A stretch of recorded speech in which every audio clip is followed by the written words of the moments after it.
초보자들에게 비추 마술. 비추 마술. 비추 마술. 저번에는 추천을 해줬지만 이번에는 비추 마술. 하면 안 되는 거 비추 마술. 네. 마술을 비추한다.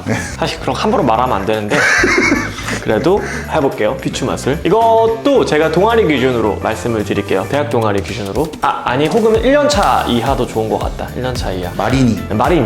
우리도 있어야 돼, 이런 정도. 마리니. DC 사이드 좀 있는 것 같은데 마리니 추천하지 않는 거. 스테이지 기준으로 얘기를 해볼까요? 네네. 클로즈업은 잠깐 제외하고 스테이지 기준으로 먼저 말씀드리면 일단 저한테 1번 1순위 있습니다. 1순위. 1순위 아니다. 3순위까지 나눠요. 일단 부채 매니플레이션, 우산 매니플레이션, 완드. 이 세 가지 좀 저는 안 했으면 좋겠어요. 근데 그러면 왜 안 돼? 이럴 수 있잖아요. 왜 안 되는지를 조금 설명을 좀 해드릴게요. 하지 말라가 아니라 순서가 조금 있어요. 순서가. 박민호 박사님 물어보면 부채 매니플레이션에서 필수적인 기술이 뭐라고 생각합니까? 혹시 아세요? 팬? 네. 아니요. 팬은 카드보다 팬이 애초에 부채인데 뜻이. 카드 부채 팬은 피는 방법? 카드 피는 거는 우리 쉬워요. 아니, 카드 피는 건 어려운데 부채 피는 건 누구나 할 수 있고 동네 아주머니도 하잖아요. 부채 매니플레이션의 필수적인 게 뭔지 아세요? 꼭 들어가는 거? 슬리빙.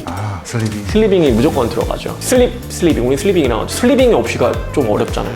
안 쓸 수 있으면 해봐. 슬리빙이 기본적으로 있고 그 다음에 뭐가 있죠? 플립 베니시가 있죠. 네. 그러니까 플립 베니시라기보다 플립이라는 자세가 존재한단 말이야. 이거 유튜브로 어디까지 얘기해야 돼? 근데 플립이 있는데 그러면 플립의 기반은 어디서 와요? 완드에서 온단 말이야. 그러니까 완드 베이스가 없는 상태에서 부채를 하기가 좀 어렵지. 플립이라는 개념이 있어야 되니까. 왜냐면 길잖아. 그 다음에 이제 슬리빙 베이스가 존재하고.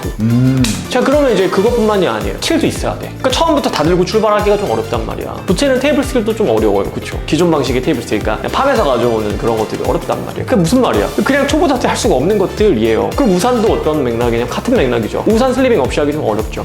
그렇죠. 그 다음에 이제 제 방식대로 용어를 쓰자면 둘 다 프론트 스틸이 어느 정도 필요해요. 그러니까 앞에서 로드 해오는 경우가 많단 말이야. 볼이나 카드같이 작은 오브젝트들은 뒤에서 스틸할 수 있는데 이 부채랑 우산은 뒤에서 스틸하기가 쉽지가 않아요. 물론 뒤에서 하는 것들도 있기는 해. 근데 그건 대부분 뭔가 가려줄 때 그냥 생으로는 못한단 말이야. 그렇죠. 그러니까 프론트 스틸을 무조건 해야 되는데 야 이거 프론트 스틸 초보자가 한다고? 이거 말이 안 된단 말이야. 난 아직 팜도 안 됐는데 1학년 새내기가 아이 저 부채매니 할래요 하면서 소매에다가 넣고 있으면 화나지 않아요? 나는 화나던데.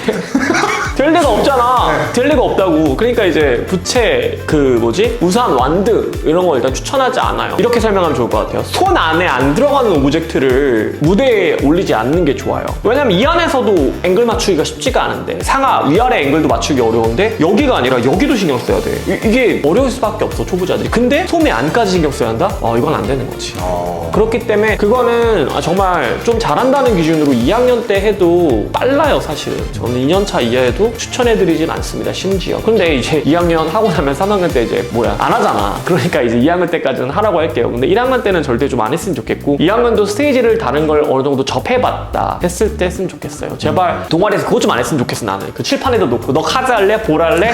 이거 선정 못하면 제일 못한 애들이 남은 애들이 너는 못 선정했으니까 부채 우산해라. 이게 말이 안 돼. 이거 잘하는 애들이 가져가도 시원찮을 판에 나는 뭐 회장이니까 카드맨이 할게. 남은 부채 너 네가 해. 이거 말이 안 된다는 얘기야. 그런 거 좀 애들 주지 마. 애들 그냥 본인이 가뜩이나 하기 싫었는데 그 어려운 걸 줘봐. 그럼 어떻게 돼? 난리 나는 거지. 그냥 안 보이는 것보다 보이는 게 더 많을 수밖에 없어. 그럼 이제 무슨 사태가 일어나냐? 관객도 불쌍해. 그죠? 관객 불쌍하죠? 그리고 거기 온 관객뿐만 아니라 본인도 불쌍해. 모두가 피해자야. 이거는 누굴 위한 공연인가?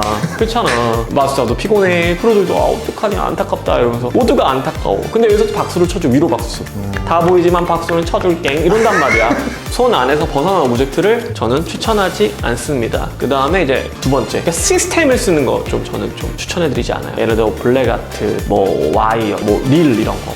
그런 것도 꽤 어려워요, 아무래도. 그러니까 릴은 특히나 중심 기반이란 말이에요. 그냥 이게 당겨지는 게 아니라 내가 몸이 어느 정도의 움직임일 때 이것이 가장 적합하게 들어가느냐 나오느냐에 문제가 있기 때문에 릴 같은 경우도 이제 하는 이유는 알아. 저렴하니까 꽤 구할 수 있잖아요, 어떻게 보면. 근데 릴도 저는 추천해드리지는 않아요. 그래서 릴도 조금 팜 어느 정도 기반이 돼서 깔끔하게 팜이 된다는 전제 하에 릴을 써야 되고 블랙 아트는 말할 것도 없죠. 블랙 아트는 안 썼으면 좋겠어, 처음에는. 말하고 싶지도 않아. 와이어도 말하고 싶지도 않아. 이거는 좀 다른 개념이에요. 왜냐면 결국 와이어는 팜의 연장선이란 말이에요. 팜이 된 상태에서 와이어가 돼야 되기 때문에 이것도 추천해 드리지 않습니다. 1년 동안 즐길 수 있는 게 너무나 많은데 그러면 오히려 그럼 저 할 게 완전 없는데요? 카드, 볼, 빈불, 심지어 완두도 금지시켰잖아. 그 완두는 왜 안 돼? 이럴 수 있는데 완두도 결국 베이스가 뭐 슬립을 안 써도 되지만 슬립의 플립 베니시 기반이란 말이에요. 쉽지가 않아요. 딱 하나 방법이 있다면 그래, 완두는 수업을 받으면 어느 정도 가능하다 생각해. 수업 받아서 배워서 하는 건 오케이. 그러려면 그 선생님께서 잘 이제 앵글이나 이런 지점들을 잘 알려줄 수 있어요. 제발 뭐 처음부터 기믹 만들지 말고. 그래서 원핸드 같은 거 깔끔하게 배운 다음에 올라가는 걸 추천해 드립니다. 근데 독학은 저는 좀 비추입니다. 근데 난 잘할 수 있어. 그럼 맘대로 하세요. 나는 비추했어. 그러니까 그거는 뭐 너의 결정이에요. 그렇지만 추천해드리지 않습니다. 대학 동안에서도 완드 구하기 쉽다고 제발 다이소 같은 데 가가지고 막 나무 만들기 사가지고 막 컬러 붙여가지고 2개, 3개 늘어나는 거 그거 하지 말라고 제발. 근데 이거 좀 잠깐 다른 얘기인데 일본에서는 그걸 하긴 하거든요. 일본 완드랑 딘불은 일본이 진짜 많이 발달시켰어 동아리가. 근데 그거는 왜 그러냐면 선배가 액트를 만들어 놓고 약간 물려주는 경향이 있어. 꽤 책임의식이 있단 말이야. 그래서 단순히 너 완드에 렉처 봐, 뭐 영상 봐 이게 아니라 그 액트를 그대로 주는데 그때 노하우가 전해져 와. 그러니까 그거는 프로 못지 않은 노하우기 때문에 그거는 좀 어느 정도 괜찮다고 생각은 해요. 1학년 때 올리는지는 잘 모르겠어요. 근데 대학 동아리 일본은 완드를 잘 하더라고요. 저는 좀 놀란 적이 많아요. 그렇습니다. 근데 그런 건 있어요. 완드트를 잘 만들어 놓고 나서 그 다음 후배한테 통으로 물려준다? 오케이. 그거라면 좀 괜찮을 것 같은데 근데 나는 동아리에서 괜찮은 완드트를 본 적이 없는데 그거 잘 모르겠어. 하여튼 완드는 안 했으면 좋겠어. 그럼 뭐 하라고 이럴 수 있잖아요. 스테이지. 그럼 할 게 몇 개 없는데 그렇지 않습니다. 저 좀 몇 개 추천해드릴게요.